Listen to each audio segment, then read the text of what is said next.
ازيكم عاملين ايه؟ النهارده هنتكلم عن الألم النفسي وهو أصلاً يعني ايه وأسبابه وإزاي أقدر أتخطاه.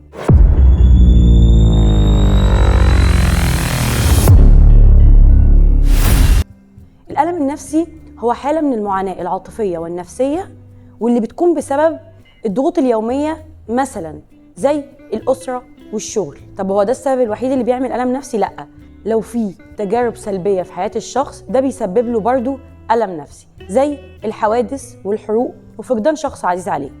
والحالة دي لما الشخص بيوصل لها بتوصل معاه لمرحلة إن هو ما بيقدرش يقوم بالأنشطة اليومية الطبيعية اللي المفروض يعملها زي الشغل أو التعامل مع الناس، لأن صدقوني الألم النفسي أصعب من الألم الجسدي.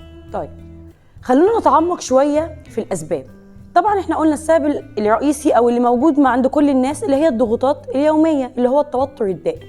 طيب بتقف عند الأسباب دي بس؟ لا طبعا، احنا دلوقتي لما بنفقد شخص غالي علينا أو لما بنتعرض لحوادث أو للعنف الأسري زي ما قلنا في الحلقة اللي فاتت، ده كله بيسبب لنا ألم نفسي، وألم نفسي احنا ما بنقدرش نتخطاه، ودي كلها بتبقى تحت عنوان الصدمات النفسية.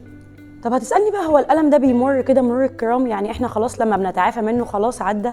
لا طبعا، الألم النفسي وهو موجود بيسبب أعراض جسدية زي الصداع، وجع الظهر، اضطرابات النوم، وطبعا اضطرابات في الشهية، يا إما هتلاقي نفسك بتاكل كتير قوي يا إما عندك فقدان في الشهية.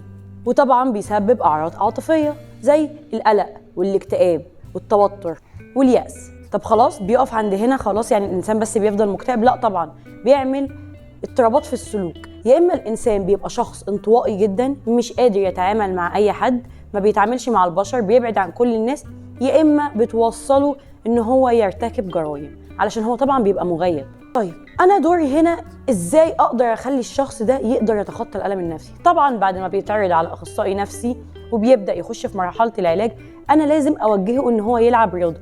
وهنا بقى بتيجي دور الرياضة زي ما قلنا قبل كده، إن الرياضة ليها علاقة كبيرة قوي بالصحة النفسية. خليه يختار نوع رياضة ممتعة فيها أنشطة جماعية عشان أقدر أبعده عن الضغوط اللي حواليه. وكمان ممكن إن هو يمارس اليوجا لأن هي بتخليه يسترخي جدا ويفصل عن العالم. وهنا نقدر نقول إن الرياضة هي وسيلة فعالة جدا لتخفيف الألم النفسي وبتساعد على التركيز وتحسين الصحة النفسية بشكل عام.